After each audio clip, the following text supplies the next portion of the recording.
تعلیم اگر آپ میں 5 چیزیں پیدا نہیں کر سکتی تو سمجھے آپ کی تعلیم کا کوئی فائدہ نہیں۔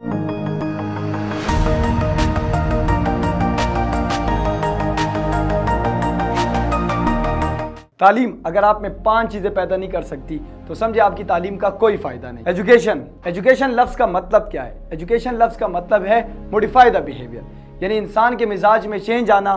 اس نے کہاں پر کس طرح بات کرنی ہے، کس طرح بات نہیں کرنی۔ ایجوکیشن حاصل کرنے کے بعد ایک انسان کے مزاج میں ایک تبدیلی سی آ جاتی ہے، وہ معاشرے کے ساتھ چل سکتا ہے، وہ سوسائٹی میں چل سکتا ہے، یعنی وہ سوشل ڈیولپ ہو جاتا ہے، اس کو سمجھ پڑ جاتی ہے کہ سوسائٹی میں اب میں نے کہاں پر بولنا ہے اور کہاں پر نہیں بولنا، اس کا کلچر ڈیولپ ہو جاتا ہے،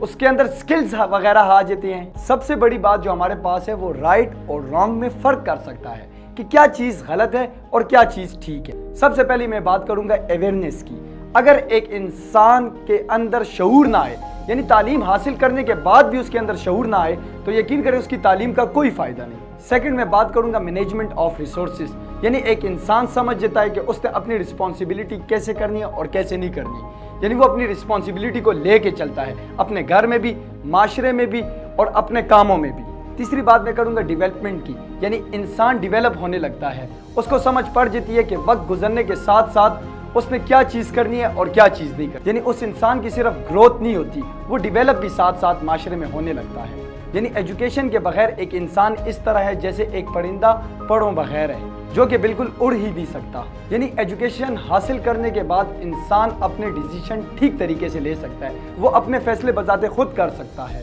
وہ اپنے لیے پلان بھی بنا سکتا ہے، اپنے لیے مکمل پری پلاننگ بھی کر سکتا ہے، اپنے فیوچر کے لیے بھی۔ یعنی دیکھا جائے تو ایجوکیشن کے کافی زیادہ بینیفٹس ہیں، یعنی بہت زیادہ اس کے فوائد ہیں، یعنی انسان کا ایک سٹیٹس بن جاتا ہے، گڈ سوسائٹی اسے مل جاتی ہے، پرابلمز کو وہ وغیرہ سالو کر سکتا ہے، رسپانسبلٹی کو وہ سمجھ سکتا ہے، اس کو یہ سمجھ آ جاتی ہے کہ میں نے کس چیز کو کتنی اہمیت دینی ہے اور کس چیز کو کتنی اہمیت نہیں دینی۔ فائنینشلی وہ اسٹرانگ ہو جاتا ہے، اس کے اندر ایک کانفیڈنس سا آ جاتا ہے، وہ کافی زیادہ ریلیکس ہو جاتا ہے، وہ ہارڈ ورک کی جگہ اسمارٹ ورک کرنے لگتا ہے۔ یعنی زندگی میں ہر ایک انسان کا کوئی نہ کوئی مقصد ہوتا ہے، صرف یہ نہیں ہے کہ صرف آپ لوگوں کا کوئی مقصد ہوگا، ہر انسان کا مقصد ہوتا ہے، کسی کا مقصد ڈاکٹر بننا، کسی کا مقصد انجینئر بننا، تو وہ اپنے مشن کو پہچان جاتا ہے کہ میں نے اپنے مشن تک کس طرح پہنچنا ہے اور ایجوکیشن حاصل کر کے اپنے مشن کو کس طرح حاصل کرنا ہے۔ شکریہ۔